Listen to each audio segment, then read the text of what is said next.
Comment créer l'alchimie et obtenir un second rendez-vous? Attention, cette vidéo s'adresse uniquement aux hommes et aux femmes qui sont en face de quelqu'un qui leur plaît vraiment. On est bien d'accord. Vous n'allez pas perdre votre énergie à flirter intelligemment si la personne ne vous plaît pas. Bonjour à toutes et à tous.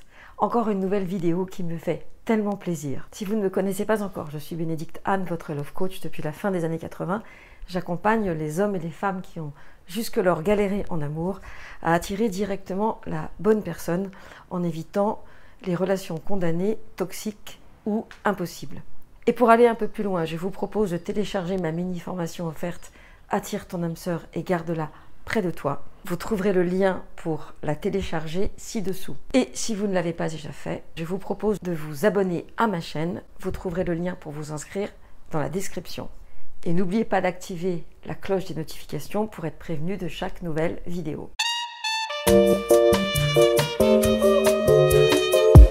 Comment créer l'alchimie et obtenir un second rendez-vous? Les grosses erreurs que vous faites pendant le flirt et qui font que vous êtes toujours célibataire parce que vous n'avez pas appris à flirter. Obtenir un second rendez-vous est quelque chose qui préoccupe mes coachés, hommes ou femmes. Très souvent ça se passe bien, la connexion est bonne, tout le monde a passé un bon moment, mais il n'y a pas de suite. Soit l'homme n'envoie pas le texto post-rendez-vous, soit la femme ne répond pas à ce texto. Et quand c'est quelqu'un qui vous a plu, c'est dommage, parce que sur le nombre de dates que vous faites, il y en a très peu qui vous plaisent vraiment. En tout cas, c'est ce que me disent les femmes. La plupart des hommes qu'elles croisent sont inintéressants, mal soignés, égoïstes, et n'ont pas grand-chose à dire. Alors quand il y en a un qui sort du lot, autant savoir quoi faire. Créer d'alchimie, c'est assez subtil, c'est pas quelque chose qui s'improvise. Soit vous l'avez en vous, et dans ce cas-là, ça va évidemment se faire tout seul, soit vous allez être obligé, peut-être, de passer à l'action. J'ai remarqué que vous avez très souvent tendance à confondre la qualité de l'échange avec l'alchimie. La qualité de l'échange, c'est quand on a des choses à dire, c'est quand on s'entend bien, c'est quand il y a un bon feeling, c'est quand on passe un bon moment. Mais ce moment n'est pas forcément érotique. Quand je dis érotique, je ne parle pas d'un moment sexualisé. Je parle d'un moment dans lequel il y aurait une tension. La fameuse tension sexuelle qui va être à la base de l'alchimie.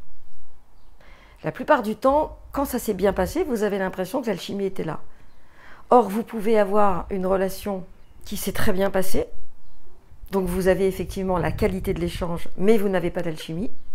Et dans ce cas-là, il manque quelque chose, la fameuse petite flamme, la petite étincelle, et c'est frustrant sur l'instant, parce que l'autre n'a pas donné suite. À l'inverse, vous pouvez avoir l'alchimie, la tension sexuelle, le côté excitant, sympa, le challenge, mais vous n'aurez pas forcément la qualité de l'échange et les valeurs communes, ce qui fait que vous risquez de le payer plus tard. Là, ce qui nous intéresse aujourd'hui, c'est de pouvoir générer ce deuxième rendez-vous, celui qui vous frustre tant, parce que vous avez, pour une fois, attendu le texto. Vous, mesdames, mesdemoiselles, le fameux texto post-rendez-vous, et vous, jeunes gens ou messieurs, cette réponse immédiate qui montre qu'elle a aimé cette rencontre. En fait, ce qu'il vous est demandé, c'est d'allumer le feu qui va générer l'alchimie. Un peu comme dans la chanson de Johnny, « Donnez-moi l'envie d'avoir envie ». La bonne qualité d'échange ne suffit pas. Elle est nécessaire, mais elle n'est pas suffisante. Ce que vous voulez, vous, ce sont les deux éléments. La qualité de l'échange et l'alchimie. Et pour ça, il va falloir flirter. J'ai déjà fait une vidéo sur le sujet du flirt, mais je vais vous proposer un autre angle cette fois-ci pour que vous compreniez bien à quel point ce premier rendez-vous est important. Si vous le foirez, il n'y en aura pas d'autres. Et comme les personnes qui vous plaisent sont rares, ne vous ratez pas. Faire le show, raconter des choses qu'on a racontées 1000 fois, même si c'est drôle, la ramener n'est pas flirter, c'est faire le show.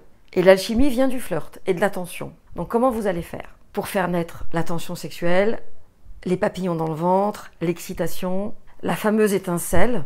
En fait, l'alchimie, c'est comme un courant électrique qui vous relie. Et ça n'a rien à voir avec la conversation entre un hipster et une bimbo. Là, on est dans le show, dans l'apparence, on n'est pas dans l'alchimie. Vous voyez la nuance? Vous commencez à la voir?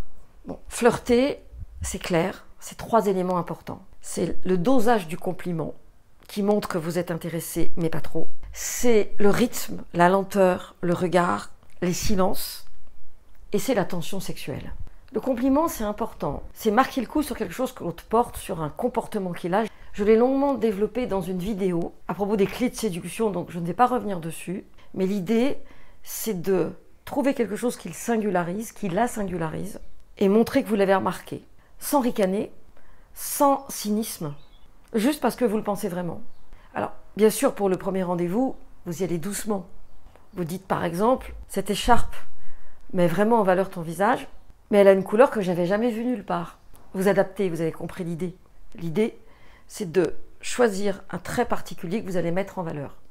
Les hommes sont très sensibles aux compliments, encore plus que les femmes. Les femmes d'abord ont l'habitude ou ensuite pensent que c'est une manière de les draguer et de sexualiser la relation, ce qui n'est pas toujours le cas. C'est pour ça que j'invite les hommes à faire des compliments plutôt sur la personnalité que sur le physique, sur le style plutôt que sur la robe, et sur le fait que rougir est quelque chose de ravissant et charmant, et que chaque fois qu'elle a l'air un petit peu timide ou embarrassée, lui trouve que c'est mignon, plutôt que de lui dire « t'as de belles jambes, t'as de beaux yeux », etc., ce qu'on lui a déjà dit 1000 fois. N'oubliez pas que vous êtes là pour votre premier rendez-vous. A priori, vous vous plaisez tous les deux, vous n'êtes pas là pour cueillir les coquelicots. Donc, il va falloir à un moment donné que vous vous rappeliez tous les deux que vous êtes là pour envisager une relation, de préférence longue évidemment. Et pour qu'elle soit longue, il faut déjà qu'elle puisse bénéficier d'un second rendez-vous. Le compliment peut aussi porter sur quelque chose que l'autre a fait d'extraordinaire. On est d'accord que ce n'est pas forcément un vêtement ou un trait caractéristique de son physique. Faites preuve d'originalité. Ensuite, il y a la notion de tension sexuelle, de lenteur et de regard. En fait, tout est lié. On va revenir sur la tension sexuelle un petit peu plus tard.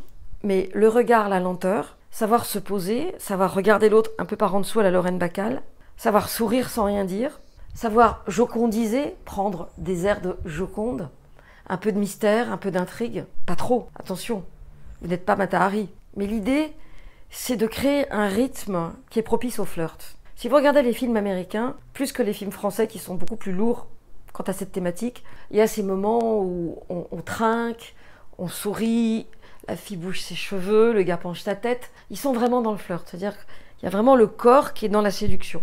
Un peu si je caricature comme une danse nuptiale, en éthologie, pour les nuls. Et ça va passer par des gestes lents et la voix des profondeurs, ce que j'appelle la voix rauque. Les femmes n'ont pas la même voix quand elles crient à leur copine « Hé, cocotte, tu sais pas ce qui m'est arrivé ?»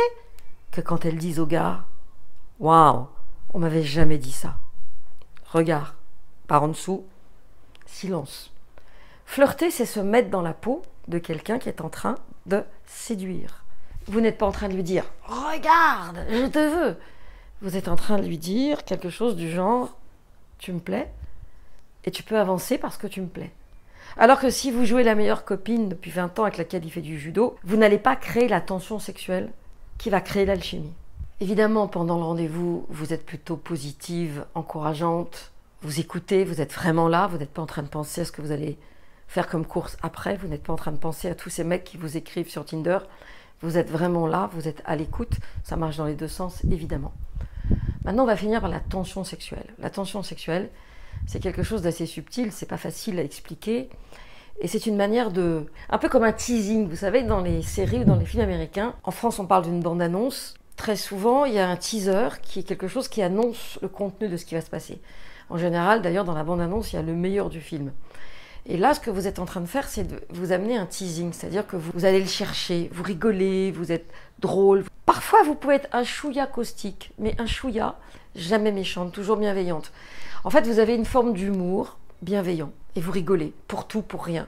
Alors faites attention à ce que l'humour ne dégénère pas en une espèce de quart d'heure de moquerie, surtout si l'autre est susceptible comme une vieille chatte, ça passera pas du tout, surtout s'il a été moqué à l'école ou par sa fratrie ou qu'il a eu des parents très critiques. Vous êtes vraiment en train de jouer sur le fil du rasoir. Mais en gros, c'est toujours des liens avec le futur, avec la relation possible. Par exemple, il vous dit quelque chose du genre « J'ai jamais pris autant de temps avant d'obtenir un rendez-vous. » Et là, vous le regardez avec vos yeux de Lorraine Bacal et vous lui dites « Pourquoi? Tu mourais d'impatience? Tu savais déjà que j'allais te plaire ?» Vous voyez ce genre d'humour. C'est un humour qui est à la fois ironique et en même temps qui peut être pris au second degré comme au premier, qui montre que vous êtes présente et qui montre que vous êtes attiré et intéressé. L'humour ne doit jamais être sexuel. On n'est pas dans « envoie-moi ta photo de toi en maillot de bain », vous voyez, « envoie-moi un selfie que je vois la gueule que tu as au réveil ». On est vraiment dans quelque chose de l'ordre de la séduction. Et si vous commencez à ajouter les compliments bien dosés, la présence, l'écoute, la réactivité, le flirt en d'autres termes, vous allez sortir de l'échange « et t'as fait quoi? C'est quoi ton parcours ?» Où est-ce que tu passais tes vacances quand tu étais petit? Qu'est-ce qu'ils font tes parents? Tes parents sont à la retraite. Vous pouvez bien sûr avoir une discussion conventionnelle. T'es divorcé depuis quand? C'est quoi ta garde alternée? Mais n'oubliez pas que plus vous allez flirter, plus vous allez quitter, j'ai envie de dire, les basiques, plus vous allez emmener l'autre vers l'alchimie. Et ce qui fait qu'à la fin du rendez-vous, vous serez tellement intéressante, fascinante, présente, curieuse, au sens intrigante, presque un challenge en fait, qu'il aura envie de vous revoir. Et vous aurez ensuite des dizaines d'années pour vous raconter vos parcours. Ça ne veut pas dire qu'il ne faut pas avoir les infos de base que vous aurez normalement avant le rendez-vous. Ça veut juste dire que quand vous êtes là ici et maintenant. Vous cessez de vous demander comment ça va se passer après. Vous cessez de vous inquiéter sur le fait qu'il peut ne pas vous rappeler. Vous cessez de penser à ce que vous avez à faire. Vous êtes là. Vous posez votre tête à l'entrée. Vous rentrez dans votre corps. Et vous êtes à l'écoute. Et en même temps, vous êtes dans la réaction. Voilà, c'était un cours de flirt improvisé. Je vous rappelle les 3 éléments. Manier le compliment intelligemment. Être vraiment là, ici et maintenant. Et créer une tension sexuelle à travers un humour un peu décalé, toujours bienveillant, sans aucune critique. Et vous, comment est-ce que vous flirtez? Est-ce que vous avez déjà pratiqué ces quelques propositions? Est-ce que vous en avez d'autres à me raconter? Est-ce que vous ne flirtez jamais? Est-ce que vous venez de réaliser que justement vous devriez flirter plus si vous souhaitez revoir la personne lors d'un second rendez-vous? Dites-le moi dans les commentaires, je serai ravie de vous répondre. Merci d'avoir regardé cette vidéo jusqu'au bout. Merci de la liker si elle vous a plu, de la partager si vous pensez qu'elle peut aider des personnes de votre environnement. Et à très vite pour une nouvelle vidéo, au minimum chaque mardi et chaque vendredi, sachant qu'au mois d'août, il y en aura une par semaine.